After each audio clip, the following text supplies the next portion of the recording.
I think it was a really silly thing to put so much outside pressure that they were just going to be good, because there was a lot of the LA and Austin guys. And then I remember I was on a different show, and I was like, yeah, and they're all very, very quality players, but LA and Austin could not have played two different styles of rugby. Yeah. Possible. Yeah. Like two completely, you know what I mean?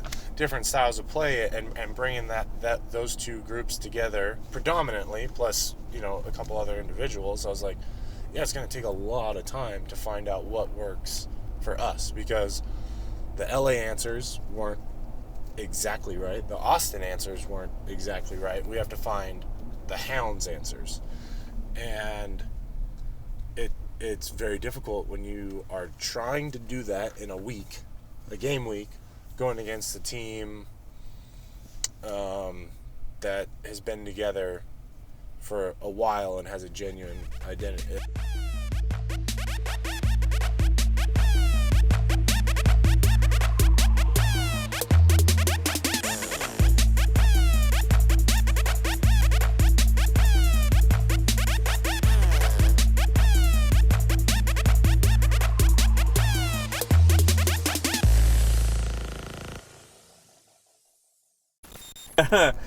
Thank you for coming to Late for Practice podcast. I'm your host, Will Brewer, and today we have John Cullen. So, John, how you doing, man? Good. Happy to be here. Good to have you. All right. Oh, it was so weird being back. Is it? The descent into the valley. Like, how many times I've flown into this valley in my life, and then this time, coming in, seeing the mountains, I'm like, I can still look out the window and pick out every single town and city and marker throughout both valleys. I'm just like, all right, you're back. Get through it. Captain's Run made it easy. And then, did it? Yeah, because you just get up there and you kind of get it out of your system of being back at Zion's Bank and everything, and you're like, all right, we're fine. It's just another game. What is the hardest and I guess what would be the easiest thing about being back and playing an old alma mater team, or a team that you're familiar with? The hardest, there's just a lot of emotions tied to this place and the Warriors and things like that. Just because it wasn't like I just came here to play for the Warriors. You know what I mean?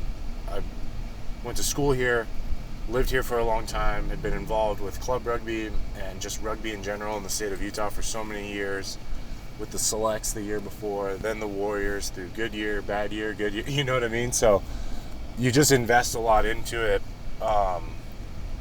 And so coming back always stirs that up as an athlete. But then the flip side, it's kind of two sides of the same coin, I think, because it's also the best part about coming back. Old place, you're familiar, the boys, you got guys across that you finally get to go against at full speed instead of sometimes brother-in-law at training and things like that. So that's the best part too, once the ball is actually kicked off and you get to compete against former friends and teammates, that's pretty top shelf. Is that different as well, because it is, that somebody's coming for you, rather than the normal kind of run through practice day, all that kind of stuff of that you're going to get their absolute best? Yeah. I haven't done too many messaging to the boys or anything like that, but I don't know if they're particularly anyone's going to be gunning for me in any way, shape, or form, but I'm sure there'll be moments if we look up at each other, whether it's a defense line or an attack line, there's going to be some eye contact of oh, okay, it's time. We're going to see who gets this one, and that'll kind of be the funniest part. I'm sure there'll be some chirping out there.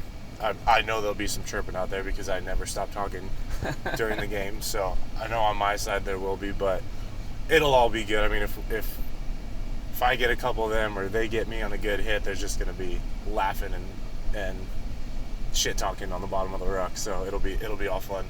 Absolutely.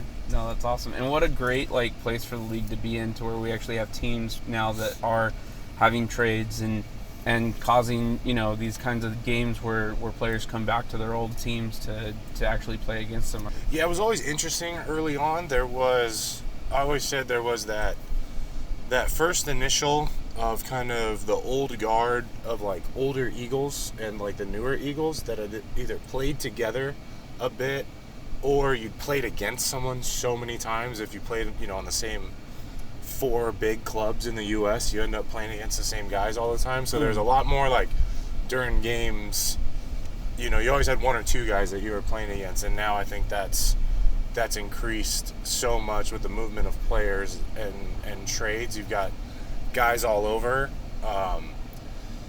and you kind of like you start knowing people's traits and tendencies a lot more. You're like, oh, I know, certain situation, I know what so-and-so is going to do right here because I watched him do it 100 times at practice. You started rugby before you played football, correct? Or how did that kind of go? It was kind of hand in hand? Technically, no. Like, I played football since I was 8 years old. Like, every kid growing up, not every kid, but most kids, started as a little kid. I picked it up my freshman year of high school. Okay. So at the time, fairly early for most U.S. players. It was, for a long time, it was always guys picking up in college or even after college. So I picked it up my freshman year of high school. It was a good friend of mine watched the way I played football, and he's like, hey, you might like this. So pulled me out, played for the Fullerton Youth Rugby Lions in Southern California, and then the Hacienda Heights Phantoms, which sadly I don't think those guys exist anymore, but we had a real special group with that high school team. We were kind of a hodgepodge of a bunch of kids from all over. So I had a lot of fun. Then obviously came to the University of Utah to play football. Had, I call it about half a cup of coffee or maybe a very quick shot of espresso in the NFL. A lot of practicing and a lot of holding bags. Came back to school. I played football with Threaten and then had a connection with Blake Burdett, who was the rugby coach at the time. Gave him a call, sent him a text like, hey, I'm coming back to school. I think I'm still allowed to play because I had the 5 years and 4 or 5 and 5 for rugby. How they change that all the time. Eligibility works. Yeah, all the weird eligibility. So I had one season, and I was finishing school, so it worked out perfectly. And I got to play my senior year, or my senior plus year of rugby at Utah, and then I kind of went from there. Is that when you got your bachelor's degree in sociology as well? Yep. Yeah. Cool. So graduated at the same time, and then I think it was like a week after graduation, I was down in Marietta, Georgia at Life for my first Eagles camp. And that was a whirlwind experience. You have caps. I think your first cap was against Romania, correct? Yep. Yeah, I joke all the time. I kind of missed the gap where I played a lot when the ARCs weren't full caps. Okay. And then that switched, and there was a couple years where I think some guys had opportunities to get like 8 or 9 caps or something in a calendar year for the U.S., which was incredible. Yeah. I remember I was just fighting and scraping to make a roster, and you really had about maybe 5 or 6 a year, maybe 2 in November and 3 in the summer to earn a cap. So it's been awesome, that change. I'm a little jealous that I played the Argentinians and Uruguayans like 9 times and none of them counted, which was kind of a bummer, but so I was a little jealous, but it's awesome to see that they're able to play that many games and how much they're pushing the national team to get more games these days. We're going to go back a little bit because you were an offensive tackle for the U of U. Mm-hmm. You played under Kyle Whittingham. Yep. What is something that you take away from his coaching, or something that you think about in his tutelage of you as a football player? To be fair, I probably steal 75% of my coach-isms from Coach Whitt. I don't use a lot of his sayings I don't know if he still uses the hay's never in the barn and all those types of things that he used to say. He might have watched it. I don't go to their football practices. But a lot of the foundation and fundamentals and like how he controlled and kept egos down and kept that way that we played there for such a long, even now into the Pac-12, and the incredible quality of recruits that they're bringing in now, where when I was still there, we were really those 2-3 star with a sprinkling of 4-star type of guys. So we always had that chip on our shoulder, and he's maintained that. So I've always tried to emulate that as much as I can. That there's always more work to do. There's always ways to get better. There's always ways to improve. There's certain ways to like help support, love your teammates, and help support and love your players as a coaching role, and it's different for everyone. So yeah, I've taken them a lot from between Coach Witt and Coach E up there and Argus. I've taken a lot from those guys. I've stolen everything that they do and reused it. I've had other coaches along the way, but I think a lot of people would say that you learn if you have really good college football coaches, they set a really strong foundation for how you do a lot of things for the rest of your competitive life. You were an All-American, Pac-12, like you won a couple of awards for your play as an offensive tackle in that system. How was taking what you learned there and applying it to rugby? How did that go for you? What did that kind of look like? It was a mixed bag. I think it teaches you work ethic. It teaches you how to compete. It gives you a confidence for sure, like that. You played against some of the best athletes in the world, so transitioning that into rugby, you can bring that confidence with you. I've told this story many times. There's a big difference in the way you kind of compete and go about your job as a football player compared to as a rugby player. And that took me a little bit of time to understand completely. Like my first tour with the Eagles, I was there as, like a young, inexperienced player, but, bigger guy, athletic, fat, not fast, but fast-ish. Definitely not fast. But, bigger athletic forward. And, I had older guys in front of me, more experienced guys, but I'm like, I'm faster and stronger. Like, why am I not playing? Like, I don't get it. But at the time, I just didn't, you don't know what you don't know. And then looking back, I was like, I could name you a dozen reasons why I wasn't playing over those guys. But at the time, I couldn't see it because, like, football, I'm like, I'm bigger, faster, stronger. I should be playing. And it took a good humbling moments of, like, coaches' feedback and things like that to understand your role and how you act in a rugby team environment where it's not just about your performance.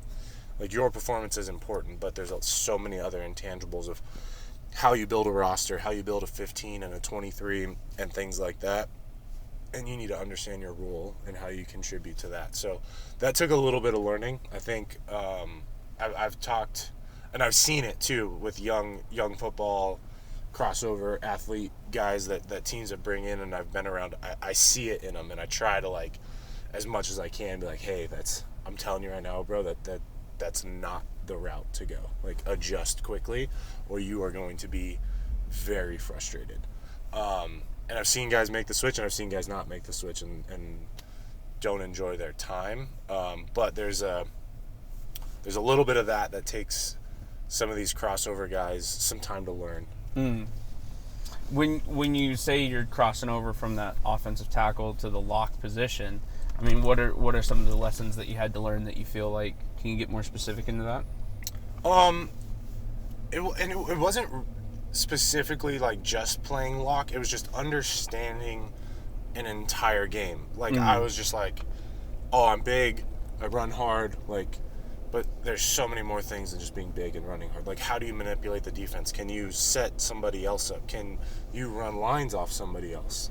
Can you see what's happening on attack? Can you see that second layer of attack, or do you just see what's right in front of you? Mm-hmm. Can you see what they're trying to do and be able to anticipate that and make a play? Or you just like kind of tunnel vision? Yeah. And I think that's with a lot of young players, right? Like, I see what's in front of me and I go. Where there's a lot more to learn. Or, you know, there's times, like, as a young player, where I think you see it a lot of times with young players where when they run the ball, especially if they have a football background, this is like a weird one, but when they run the ball and they try to fight and scrap and do everything for just one little extra meter, instead of, they really could have just gotten a better body position, got down quickly, fast ball, and we're off to the races, where they're fighting and scratching and twisting and turning, and maybe they lose the ball, or now it's slow ball and the entire defense is set. But they thought, they're like, oh, I just got 7 meters. Like, I did a good job. So much more. Yeah. And then you're like, actually, you gave us really slow ball, and now we have to do this all over again. So there's just little tiny things like that you don't realize until you watch it, and you're like, oh, I could have just gotten a low body position, drove my legs 2 or 3 times, went down, quick recycle, and we would have been off to the races. But I'm standing up, pushing, fighting, all that stuff, and people are like, go down! And you're just like fighting, which you feel like you're doing so much, but it's like, oh, you're kind of just wasting your energy. Yeah, you're killing your energy, and it's also causing us to have to Yeah, slow and down. you just see a defensive line like watch you do that, and they just start doing that little trot sideways, and then they're in perfect position. And so it's just little things like that you don't think about. You're a paratrooper. You're a sergeant in the not the Army Reserves, Guard. the Guard, Yeah. the National Guard.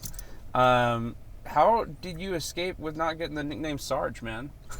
Most of the announcers get it. Depending on the announcer, I think I still hear Sergeant John Cullen every once in a while if I carry the ball.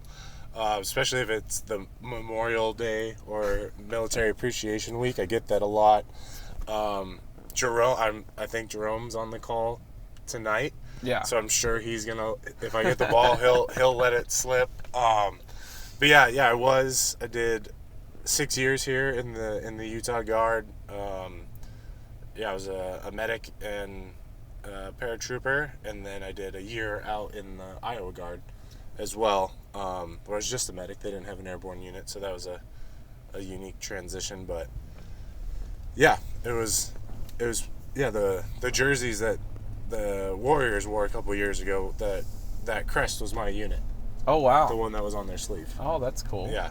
The Black with the parachute design in it, and then the spearhead crest. Yeah, that was my old unit here in Utah. Like 2 years ago or a year ago, Austin Gilgronis, that before they folded, they went and did like a boot camp Army kind of thing with their whole team. Do you think that those are beneficial, or do you find them hokey? Gosh, how do I answer that? No, I think they're beneficial. They'll probably be a piece of me that if I had to go do it, I wouldn't be happy about it, because I'd be like, ugh, I've already done this. I don't want to do this stuff again. That's why I got out. I don't want people yelling at me and waking me up in the middle of the night. But I think for people who have never experienced that, and as long as it's done in a genuine way with like goals in mind, I think it's massively beneficial. I think if you're just like doing it for a social media post, it's probably hokey. Because if you don't have something genuine behind it, then your team didn't get anything out of it, and you just wanted to post cool pictures on your team's social media, then I'd be like, all right, that's lame. But if you went in and you did like a 2 or 3 day thing, I think people who have never experienced stuff like that, it's good for them when you do it as a group, and when you're doing stuff, understanding like when you're doing stuff without sleep or without proper nutrition, and how you function and come together. I think there's some definite benefits to it. I think most service members, their gut reaction is to kind of roll their eyes, but there's some positives to it for sure. But I think that's only because you've done it so many times, and you forget that there's a lot of people who have never experienced something like that in their whole life. Who've never gone through that. Right. Yeah. I think it helps build that, I guess, that community that you want between your players and trust between your players. But yeah, it's an interesting phenomenon. Yeah, sure. Mutual suck brings people together very quickly. Yeah. We have guys, I tell this story all the time. People always ask, like, when we get back, if I see guys that I played football with or something like that. We have a story where the day before spring break or something, we had a big break coming up.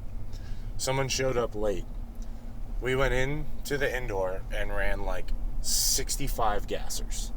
Like, canceled the lift, canceled everything, said everyone get your asses in the indoor now.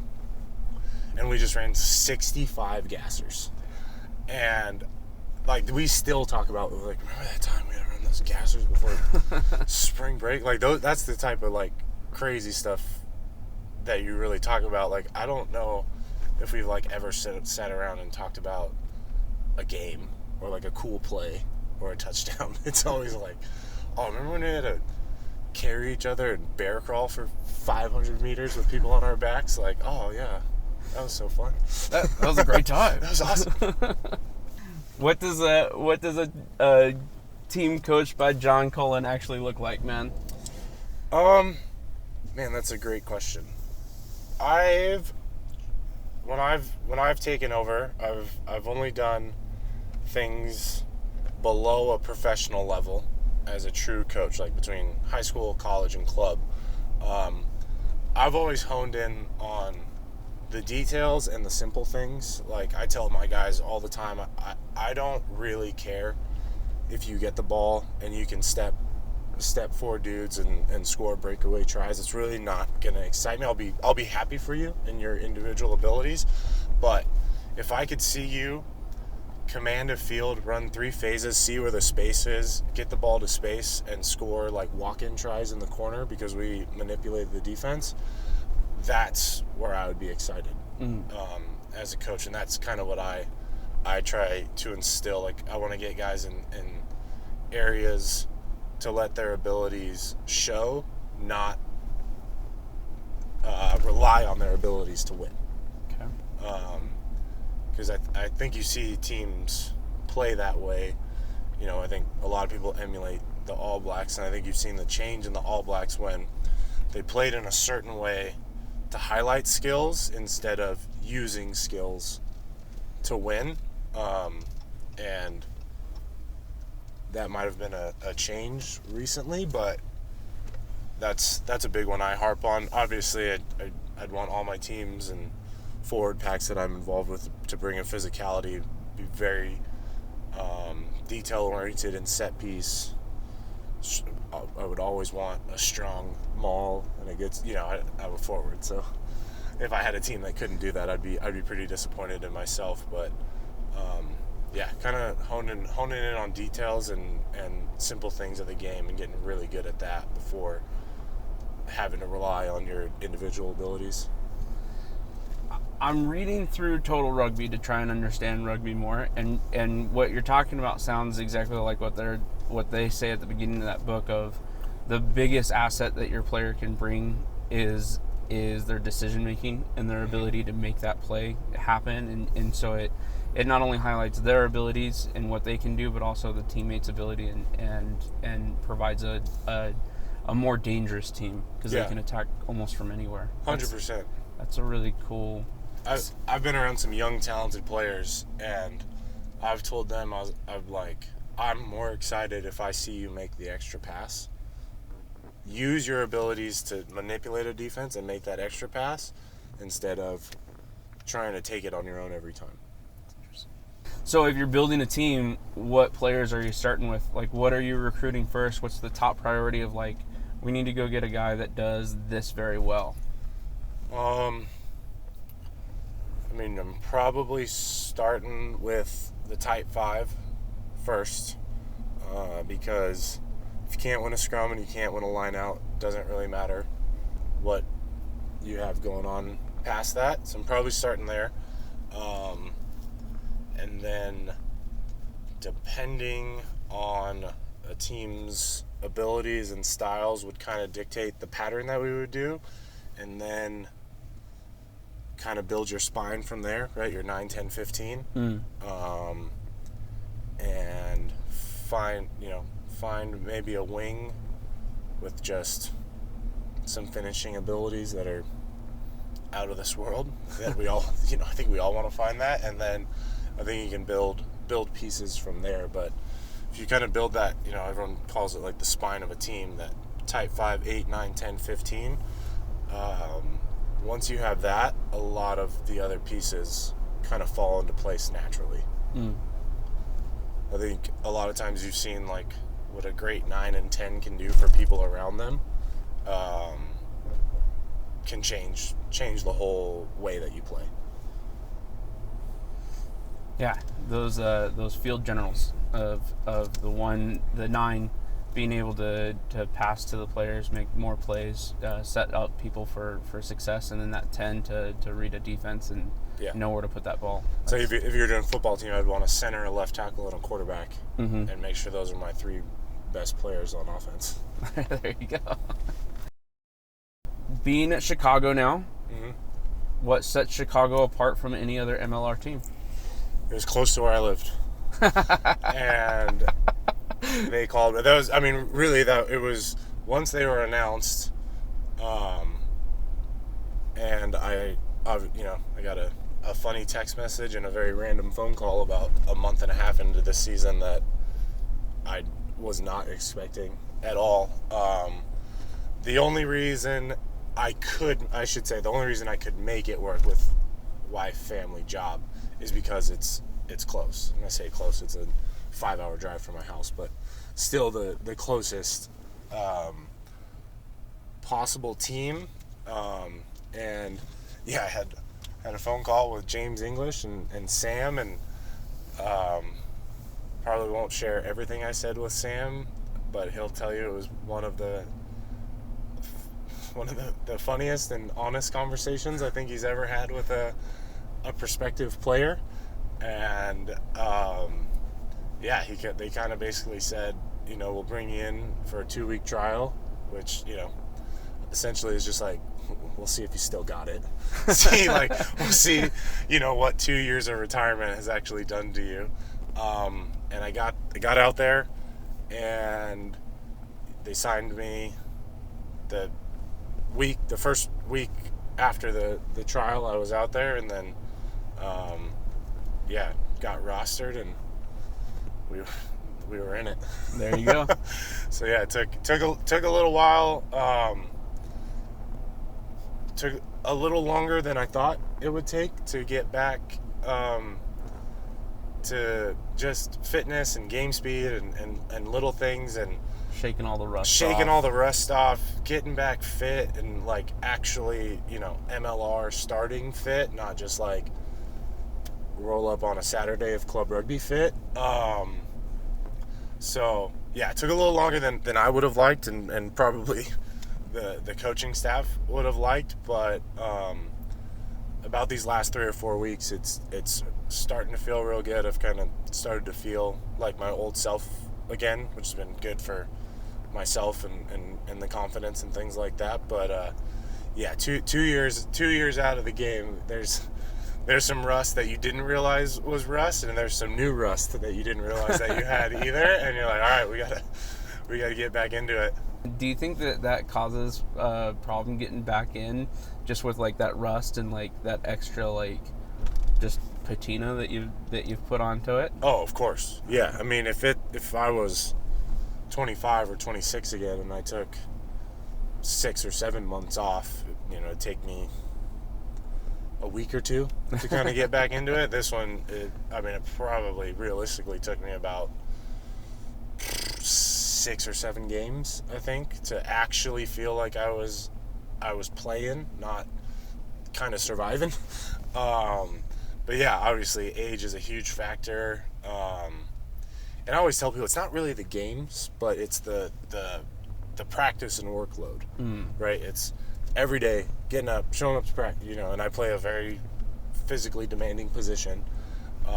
And you got to take care of your body. You got to be on top of your nutrition. You got to be on top of recovery, activation, mobility, like all the things that at 24, 25, 26, I was like, that's, you old farts, go over there. Like I'd walk onto the field. I still remember because I laugh at myself now because I'm the guy in the corner with like the bands or roll out or taking every minute I have to like stretch and kind of warm up, where it used to be like walk on, grab a ball, pass a little, do a little back turn and a quad stretch, and you're like, all right, let's go practice, or let's go play.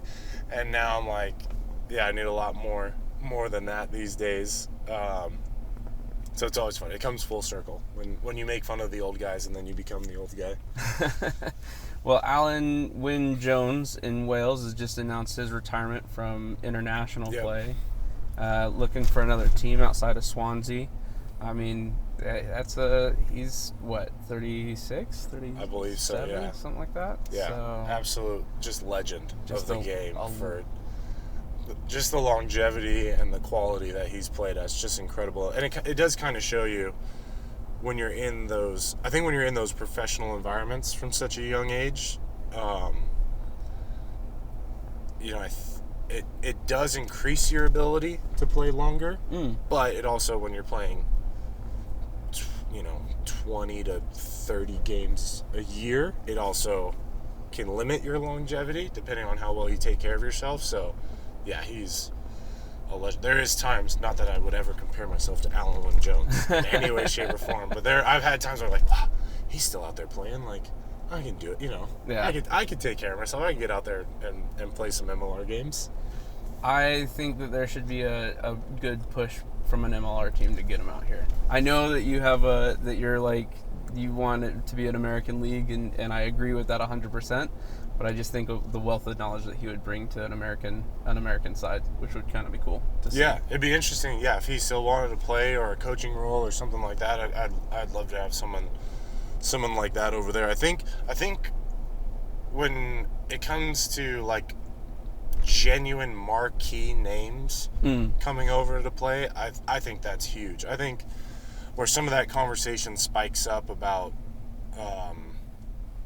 U.S. and American player development is, your other countries' second or third level guys coming over here, and I think that's where it's like, all right, can we find? Do we have an equivalent? Can we find an equivalent? Can we develop that kid? And I'm on both sides. I've seen rugby played all over this country at every level. And there's sometimes it's like, we're just not producing enough at that position. We have to bring in guys, just either whether it's for depth or whatever. And yeah, when that day changes, I think a lot of people will be excited. I can accept the fact we're just not there right now. Yeah. And not that I have the answer, because I think we're all trying to figure out whether it's the college game, MLR academies, MLR established club relationship affiliation route, right? Yeah. I'd probably say it's going to be this hodgepodge of all three that we're doing. Because I'm very biased. I want the college game to be successful, but because I grew up in the United States and loving college sports, I want the college game to develop, but it can't and probably won't be the only answer.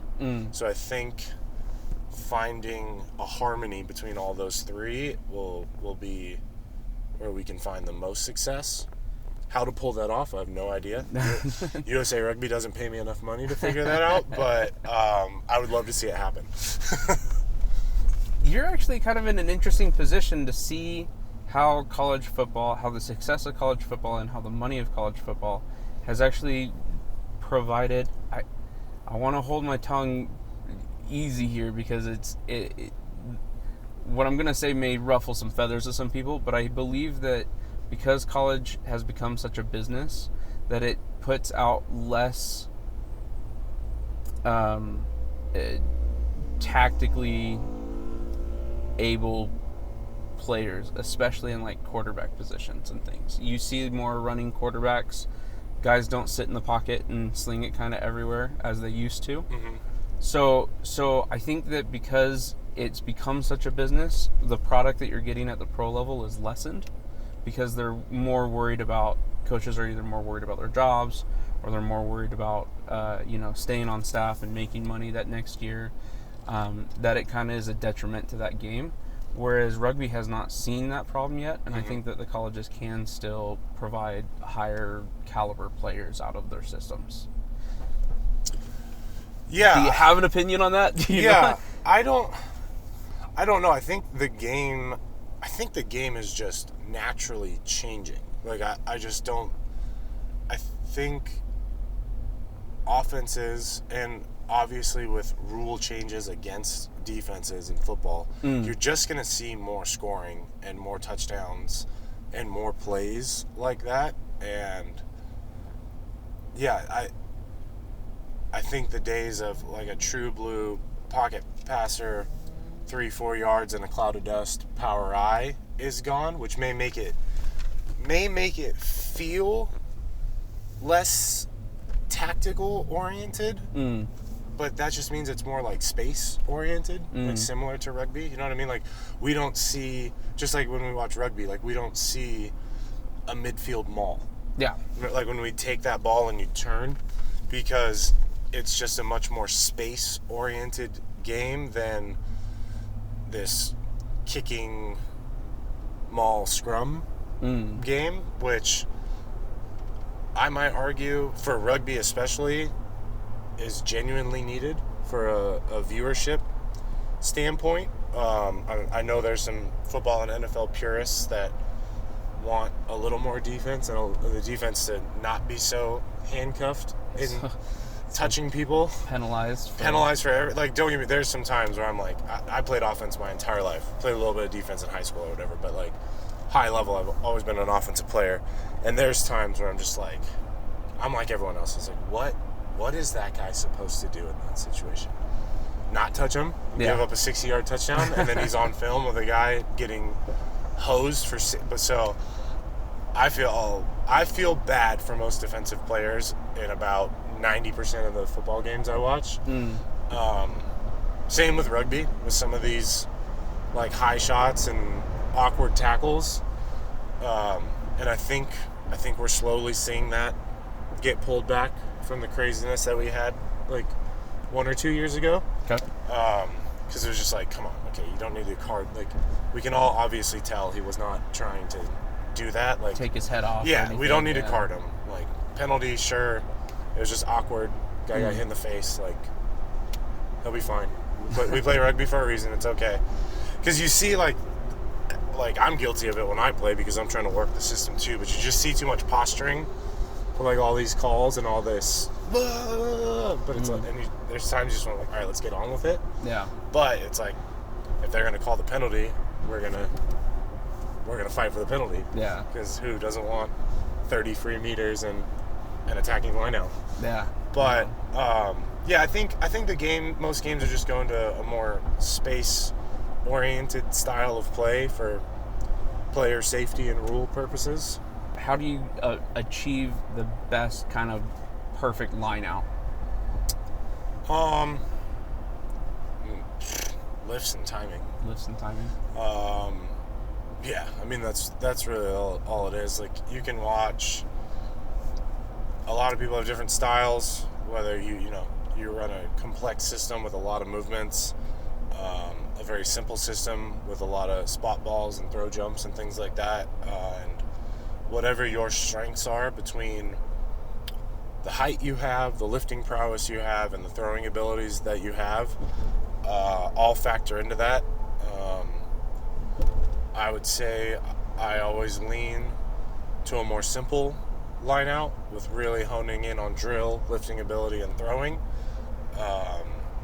But there's times where you've got to throw some movements because you've got some human trees standing next to you that you can't always get above, or don't want to put that much pressure on your thrower that if he's 6 inches off on a throw, 4 inches off on a throw, we're going to lose it.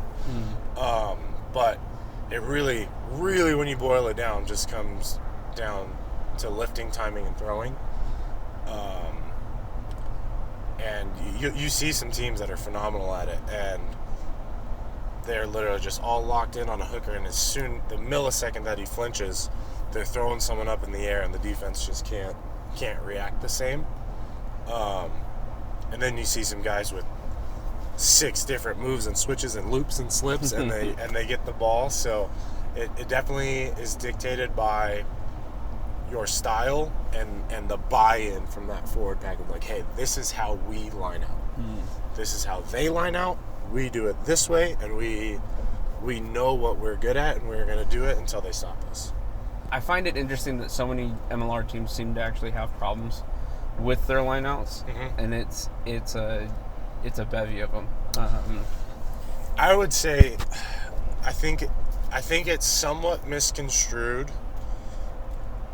There's an inkling that the hooker position has changed a lot. You're not just a scrum and lineout specialist. A lot of them now are asked to play around the field and have really good skills and be able to throw a perfect lineout ball.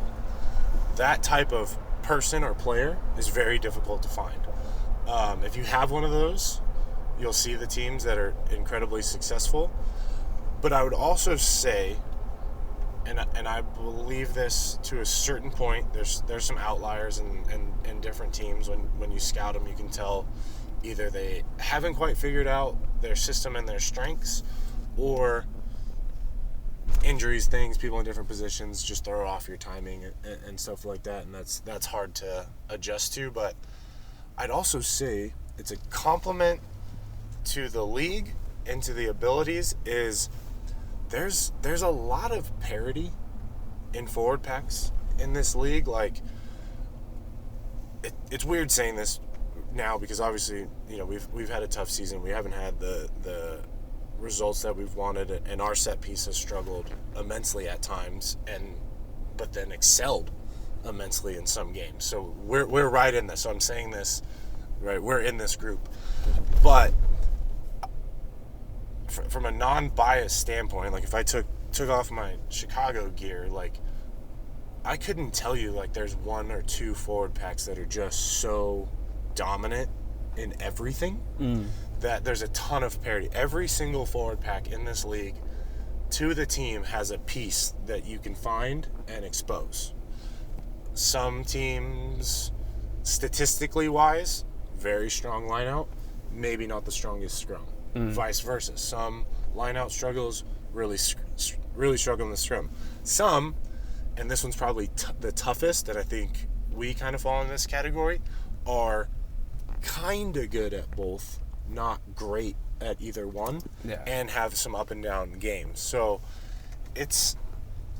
but that's also due to the quality of other packs that you're going against, the quality of defensive lineout strategies, some of the individuals and their abilities and things like that. So it's kind of double-sided, where I think it's just a lot of the forward packs in the league have 4 or 5 guys who are very good at certain things, and you see that battle going on, and not one ever wins all the time. Like you're gonna get got. So it's everyone always thinks, oh, because that team's throwing it in, like they have the advantage. But I'm like, well, that other team, the other guys watch film. They know what they're they know your tendencies, they know your strengths, they know where you're going.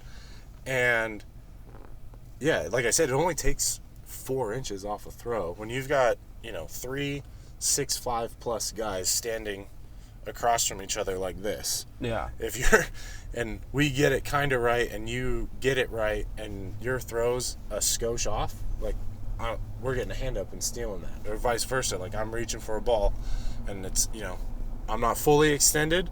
It's like at my forehead, someone could get that. Like that's the difference between like your chin, your forehead, and locked out. Like that's a win or lose of a line out. So I'd say it's a little more. I try to be a little more complimentary of the other forward packs instead of just being like, oh, these guys aren't good. Yeah. And that's, I didn't want to make it come across like I think like, oh, all the MLR teams suck at lineouts, because I don't think that that's genuinely the case. I think that there is a lot of parity, and I think you can see that within the standings and how close a lot of the teams are to each other. Right. They're so tight because, well, they play a similar sort of game, and that shows out, overall. And Chicago on its own, it's an expansion team. You guys haven't had the amount of time to get everything as cohesive as everyone probably wants over there. What would you say is like, Miami's coming into the league next year? There's rumblings of other teams that want to join. What would you say to other expansion teams of like, these were pitfalls, these were things that we found didn't work, and that you would say these need to be addressed before? I mean, the first one, I guess, for us is get your entire team from the start. that would probably help. I mean, because I think of it like, so Chicago started the season before I was involved. The week before I got there, Billy Meeks had just got there. Then I got there. 2 weeks after I got there, I was involved in the team. 3 weeks after that, we had Matai, Cam, Dodson, and Fred get involved in the team. So now we're working them into our system. A week after that, we had a couple more guys come in, so we're getting them involved in our system. And then, like everything, you sprinkle in a couple injuries here and there, and it's just we were kind of constantly in the figuring each other out mode a bit.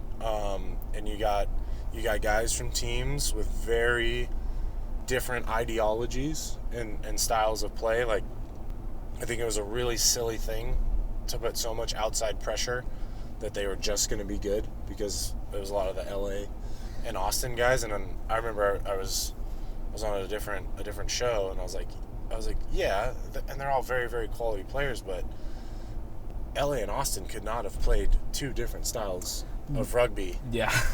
Possible. Yeah. Like two completely, you know what I mean?